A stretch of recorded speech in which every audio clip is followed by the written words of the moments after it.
Le gouvernement actuel fait fausse route quant à une possibilité de coopération avec la mouvance Ravalomanen. Maître Lala confirme également la fragilité du HVM suite à l'instabilité avérée des dirigeants selon toujours ses dires.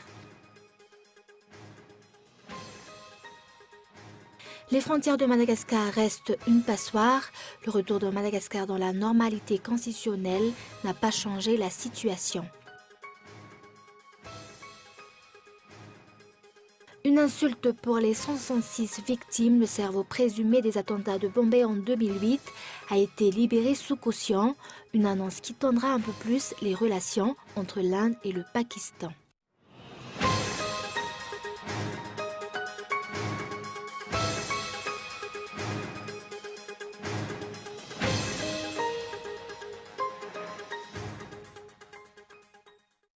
Bonsoir et bienvenue dans ce journal.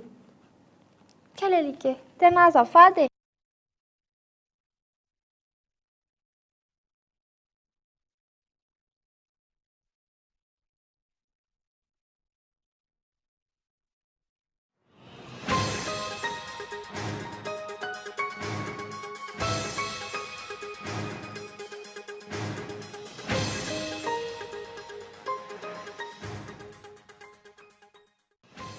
Le gouvernement actuel fait fausse route quant à une possibilité de coopération avec la mouvance Ravalomanen. Maître Lala confirme également la fragilité du HVM suite à l'instabilité avérée des dirigeants selon toujours ses dires. Les frontières de Madagascar restent une passoire. Le retour de Madagascar dans la normalité constitutionnelle n'a pas changé la situation.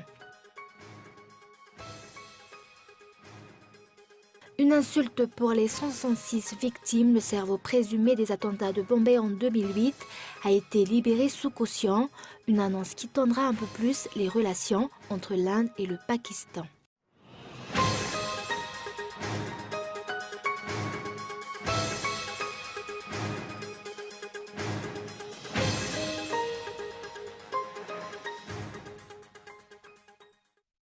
Bonsoir et merci d'être fidèles à ce rendez-vous avec l'actualité en français sur Cool TV. À la une de ce journal, le gouvernement actuel fait fausse route quant à une possibilité de coopération avec la mouvance Ravalomanen. Maître Lala confirme également la fragilité du HVM suite à l'instabilité avérée des dirigeants, selon toujours ses dires. C'est un reportage de Ernirine Alabage. Cette tendance des partis TIM et HVM confirme suite les bruits qui ont couru lors des conférences au sommet organisées par le FFKM. Leur futur projet d'entente va s'ancrer autour de l'élection communale du 31 juillet prochain.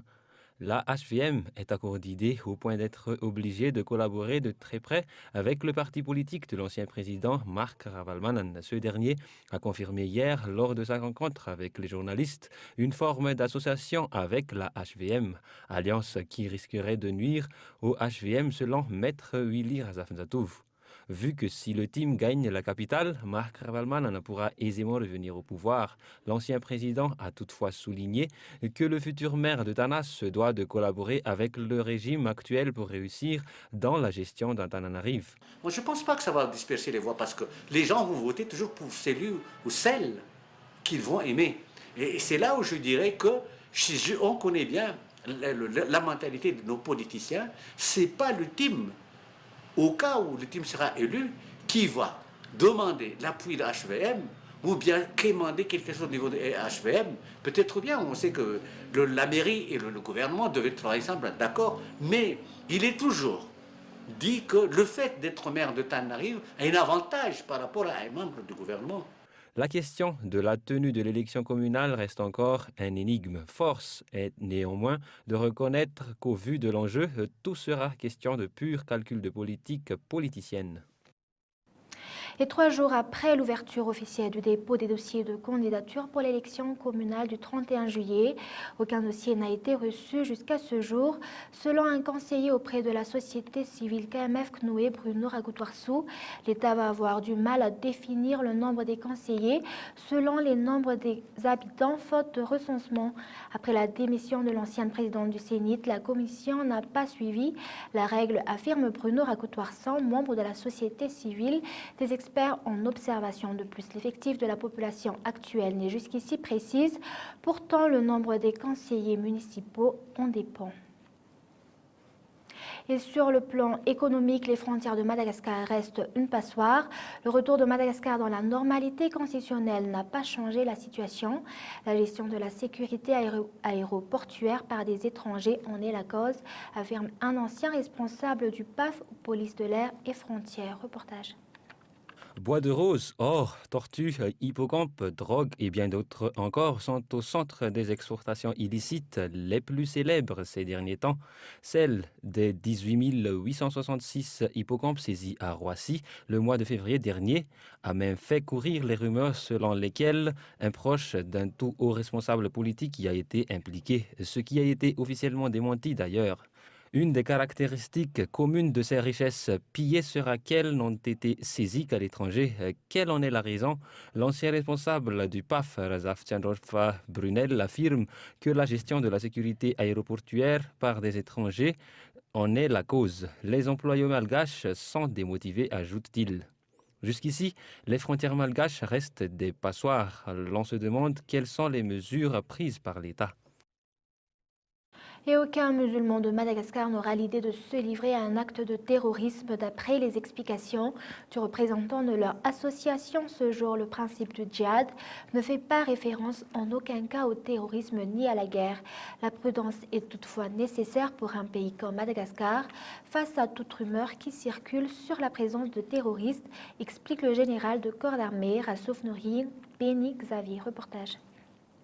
Des djihadistes dans les parages, telle est la rumeur qui circule ces derniers temps. Des musulmans auraient construit des écoles coraniques dans la région sud-est de l'île dans le but de conquérir cette région.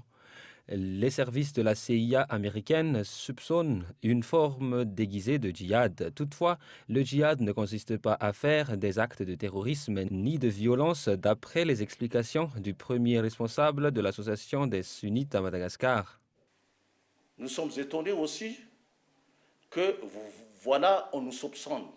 Comme quoi, si par exemple, on a tendance de construire des différentes écoles à travers les régions de Madagascar, on commence à se méfier de notre agissement.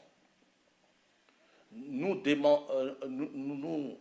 dirons ouvertement ici que nous n'avons jamais tenu de telles pensées. Ce que nous faisons, c'est de propager la paix selon les enseignements du prophète et les préceptes déjà prescrits dans le Coran. Par ailleurs, des recensements des musulmans se font actuellement pour rassurer l'opinion au sujet des musulmans de Madagascar. L'armée malagasy, de leur côté, renforce leur stratégie afin de faire face à toutes sortes d'actes de terrorisme, affirme le chef d'état-major général de l'armée malgache. Le général Beni Xavier Rassouf-Nourine, ce jour, malgré l'insuffisance des matériels, les militaires malgaches sont formés à l'étranger pour renforcer leurs capacités. Ces rumeurs ne sont toutefois pas à minimiser. Le syndicat des inspecteurs de travail reste ferme quant à leur exigence d'un statut particulier. Leur grève a été suspendue à partir de ce jour suite à la signature de conventions entre le syndicat autonome des inspecteurs de travail, le ministère de la fonction publique et le ministère des Finances et du Budget. Reportage.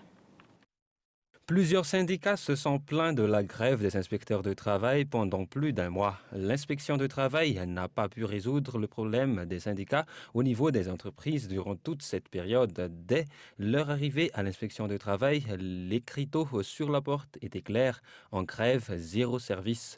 L'inspection de travail va reprendre à partir de lundi prochain. En effet, une convention entre le SAIT, le ministère de la fonction publique et le ministère des Finances et du Budget a été signée ce jour. En général, cette convention porte surtout sur les indemnités liées à la fonction, qui est une première pour ce service administratif. Pourtant, cela ne suffit pas encore aux syndicats qui revendiquent toujours leur indépendance ainsi que l'obtention d'un statut particulier ou d'un ministère autonome. Cette affaire risque ainsi de ne pas s'arrêter là.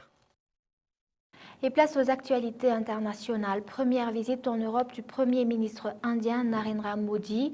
Il a entamé ce jour une visite officielle de 3 jours en France. Visite avant tout économique. Il s'entretient avec François Hollande à l'Élysée. Les avions de combat Rafale sont au cœur de la discussion. C'est un reportage de France 24.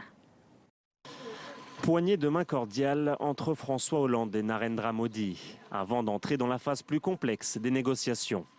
Jusqu'ici, la visite en France du Premier ministre indien avait commencé par une cérémonie aux Invalides en compagnie de Laurent Fabius. Au programme notamment l'hymne national indien joué par la garde républicaine. Puis la présentation de la délégation indienne, car Narendra Modi est venu accompagner en Europe. Il vient promouvoir le Make in India, un appel aux investisseurs à produire en Inde. Mais la vente d'avions Rafale est au cœur des discussions, comme il l'avait annoncé avant sa visite. La question des Rafales est toujours en discussion et nous devrions être en mesure d'avancer sur des bases mutuellement acceptables. Depuis 3 ans, l'Inde et la France négocient pour la vente de 126 appareils. Mais selon Le Monde, les discussions portent désormais sur l'achat de 63 avions fabriqués en France pour un peu plus de 7 milliards d'euros.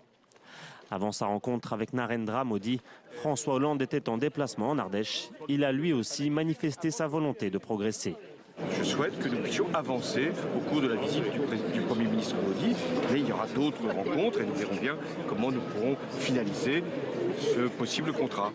Les 2 hommes sont maintenant réunis à l'Élysée, où ils devront passer de la parole aux actes en signant plusieurs accords. Des discussions qui pourront se prolonger lors du dîner officiel prévu dans la soirée, puis lors d'une croisière sur la Seine. Le cerveau présumé des attentats de Bombay a été libéré sous caution par un tribunal pakistanais. Arrêté en 2009, il a déjà failli être libéré en début d'année. Cette décision ne va pas arranger les relations entre l'Inde et le Pakistan. France 24. Zakiur Rehman Lakhvi, acclamé par ses partisans à la sortie d'un tribunal d'Islamabad. Ces images datent de janvier dernier.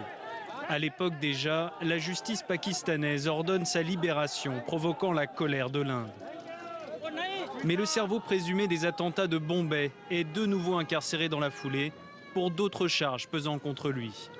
Ce vendredi, Lakhvi a cette fois été libéré sous caution. Une décision qualifiée par l'Inde d'insulte faite aux victimes. Pour New Delhi, aucun doute, l'ancien chef militaire du groupe islamiste Lashkar-e-Taiba a orchestré les attaques.